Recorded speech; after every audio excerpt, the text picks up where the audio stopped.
So after every hurricane here, it's almost like people have to start from scratch, and there's always a problem. And I know different places, different institutions have tried to get insurance for farmers. People are not willing to do that because it is very risky, and with big damages, the insurances will be at a serious disadvantage sometimes. So at least that's what they say. What do you think we can do concerning having insurance for farmers? What is the best way you think we can come up with something, at least to give them a little relief after we have major disasters like that? You see, the first of all, people have to, you have to enable people to depend on themselves.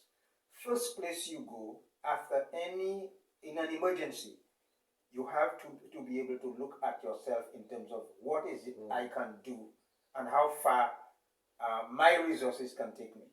Okay? So we have to ensure that we can develop our own resources. If we can do that, again, if we can do that to the cooperative, that's what we should do. We already have a credit union there. We have a credit union, okay? And the credit union has money. It has a set of money, you know. It doesn't have to wait on somebody to come in and give you and tell you to create a hurricane fund or whatever.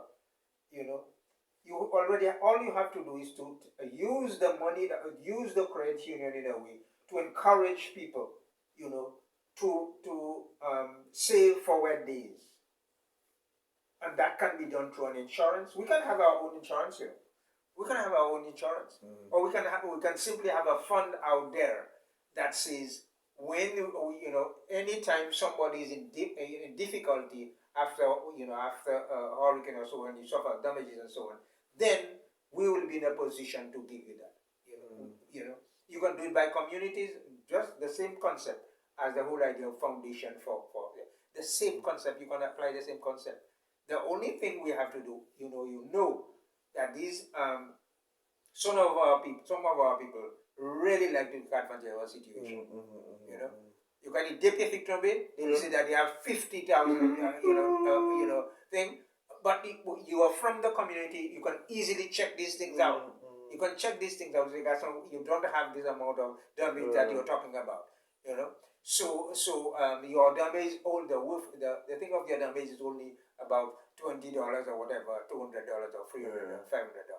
So that we will do that. But you see, the problem that we have, in fact, the difficulty we have with these things is that we wait until it happens to act on it. Right. So we don't prepare for it. Yes. So as now we have that this last hurricane that will be fresh in the minds of some people. Right. Then just allow 2 months to pass, and nobody will think about that. That's right. It's just like it is. What everybody tell you. What the government.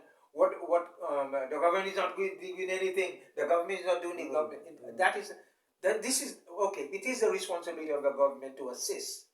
But we don't have a culture of the government actually being at your back, helping you. That's true. We don't have that. That's true.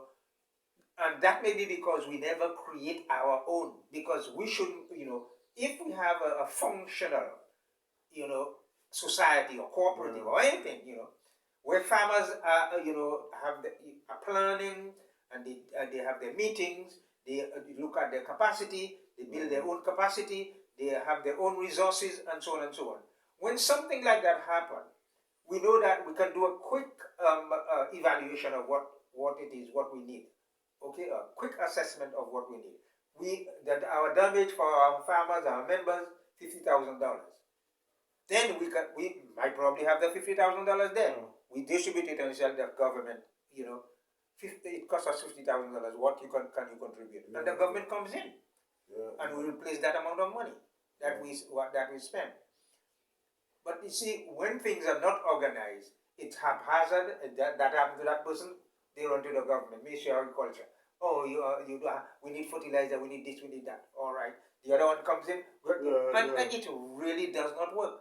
And it is time that we see it and we accept it. And we say, this does not work. There must be another way, but we are not doing it.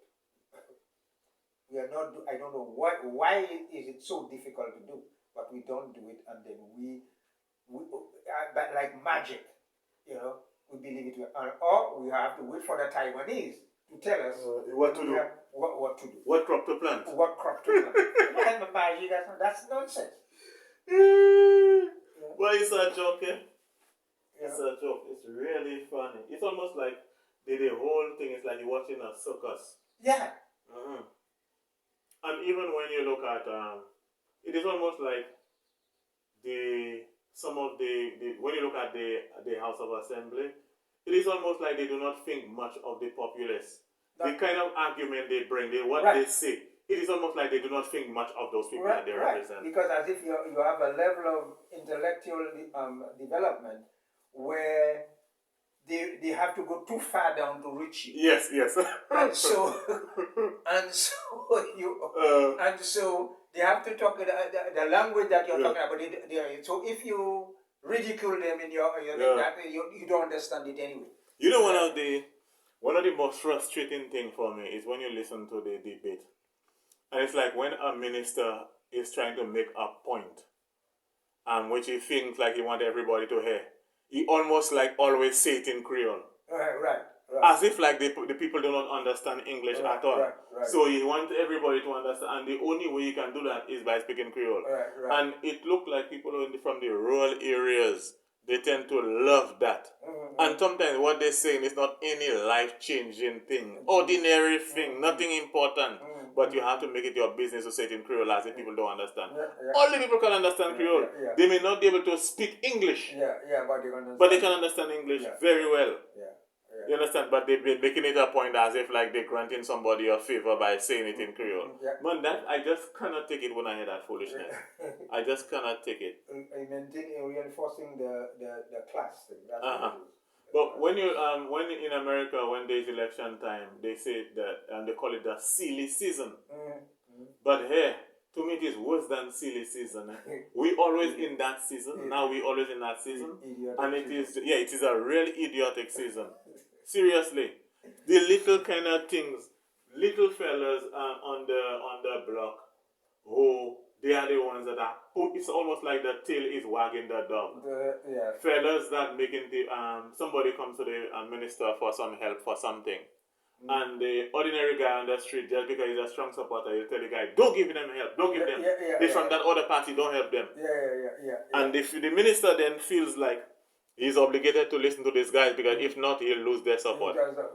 So what you have now is a situation where the tail is wagging the dog. Right. Well, just laugh at them fellas, man. It's like the thing getting lower, the buy getting lower every day. When I hear the kind of foolishness. Now, when you hear these things, these are sometimes the things that you hear that really sometimes want to push you into politics, to be representing people. Because you tell yourself, definitely, you can do better than what you're hearing. But you see, once like I said, once you venture into parties and politics, they turn the guns on you. The guns are pointed at you. So you want to, even if you want to get into that, at one point you want to get it, and there's nothing wrong with that. In fact, I support that. The more ideas that you have coming out from different sources, it would force those people to, it gives them something to fight for. You're not just, it's not a walk in the park. It's something that there are other people out there who have ideas and who can challenge you. So therefore you have to deliver for your buck. But I always advocate that there are two parties in St. Lucia, two dominant parties in St. Lucia. In terms of ideology, they are not far apart. Yeah, they're twins. Right. So what you want when you're going into when you know my thing is that I always want them to look for me. I don't look for you. You see what I mean? You know, I may have an interest, yes, but you have to look for me because anytime you can get into a political situation where you have at least 25 people, 25 people who understand your perception of what you think development should be, you know, what you think a functioning country actually should be, where you want to go in terms of the vision for the country.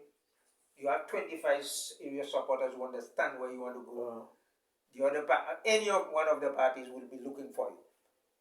Will want you to come and say, "Oh, we want to hear what Mida has to say," you know, because you know, and they would ask you, they would begin to ask you, maybe you should join us. Maybe you know, when you decide, okay, I'm going to Labour Party, I'm going to UWP, you can come up with your demands. You can say, okay, this is what I want to see. This is how I see it. Like this is what we want to see. And then you know. But if you go there as somebody who just say, okay, I want to be a member, I want to be a member, all the ideas you have